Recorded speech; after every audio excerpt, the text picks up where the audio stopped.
guys, welcome back to the channel. Today we're doing a little decorate with me around the house. If you want to see how everything turned out, make sure to go check out my house tour video, which I've already uploaded, but I just kind of wanted to show you guys some of the things that I added to the house, and these are things that are really kind of for the Halloween party, trying to figure out some lighting options. So we hung these orange lights in the kitchen, and these are just from Amazon. And I really like them because they have a bunch of different settings. They have like twinkle and flashing and regular. So these were super helpful. And it's really nice to have like ambient lighting for the party. So I only have like colored string lights and some strobes out for the Halloween party, just because I feel like it adds that spooky vibe and that kind of more like party atmosphere as well. So then to kind of not disguise them, because obviously you can still very much see them, but to kind of make them blend in a little bit more with the ceiling, we added black spider webs across the entire kitchen. And I really loved how this turned out. So I think we're gonna add this in for the hallway leading to the bathroom as well. Then I moved over to the bookcases and I started to move a couple of things here and there around. I had a few items that I felt like didn't really mix in with the vibe that I had, but I went ahead and threw them up there just because I liked having something up there rather than just a lot of empty space. But I had some stuff that I got from Michael's and some stuff that I got from Joanne to kind of mix in and like replace those items and also add to them.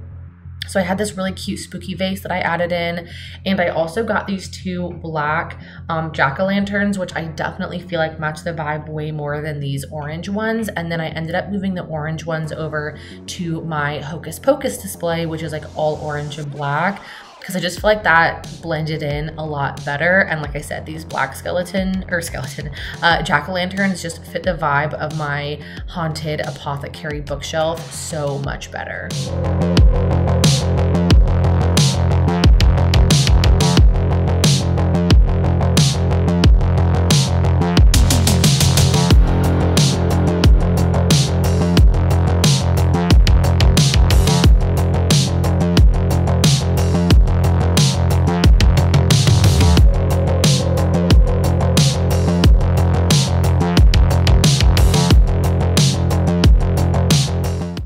Then I went ahead and started working on my candelabras. I was finally able to get enough candlesticks for all of them. So I just kind of melted the bottoms of them and then stuck them in the candelabra so that they would stick in there really nicely. And then I went ahead and set them on fire so that they could start to kind of melt down, because I just feel like it adds kind of like an imperfect look, especially if you kind of burn them so they're a little bit off kilter and uneven. So I think that just looks a lot better, especially for something like this bookshelf that's supposed to be aged and kind of decrepit and used. I feel like burning them down a little bit really helps. And then I had this apothecary sign that I wanted to add in, and I didn't love this spot for it, but I could not figure out where else to put it. So I went ahead and added it in here, and then added a couple of more items that I got from Michael's into the mix. I just love this old school cauldron that I got from Michael's. I think it's really nice that like textured, sorry, I can't talk today apparently, but I love that super textured look that it has to it. And then I added these bookends. I didn't have enough books to actually use them for bookends, so I ended up just putting them like right up against the shelf to kind of look like the skull was half coming out of the shelf, which I thought actually ended up looking pretty cool. So I added another one over on the other side of the bookshelf to make him look like he was coming out of it as well. And then I just kind of played around with things and moved things around as I saw fit.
I was so excited to utilize this clock, you guys. Again, this is one that I got at Michael's, and I just think it is so cool. So I put it up on the top shelf because that was really the only spot that it was going to fit.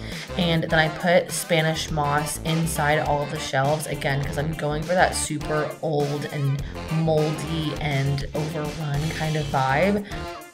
Then I was trying to find things to put in it. I only ended up finding things for the top 2 shelves. I didn't end up putting anything in that bottom shelf, which is fine for now, but I did have to do a little bit of rearranging just because I was trying to cram so much stuff into this bookshelf because I just had a lot of stuff that was too tall to go on the bottom shelves. So I did have to do a little bit of rearranging, but I really, really like how it turned out. I was really, really happy with it.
Then here you can see me also melting the ends of the candelabras, sticking them in there so they can melt and then dry into the candelabra. This, like I said, just keeps them firm and in place.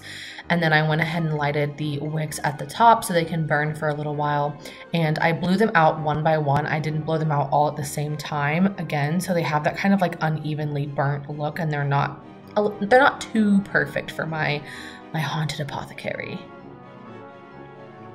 Once those were burnt through a little bit, I threw the candelabra back up on the shelf. And then I also started to add creepy cloth across these like big empty spaces at the bottoms of my bookshelves, which were kind of interesting to decorate, but I'm hoping maybe I can do something cooler with them next year. So yeah, I hope you guys enjoyed this video. If you did, make sure you give it a like, hit that big red subscribe button down below to come hang out with me. I'm uploading every single day until Halloween night. So make sure you follow along for all the spooky things, and I'll see you guys tomorrow. Bye.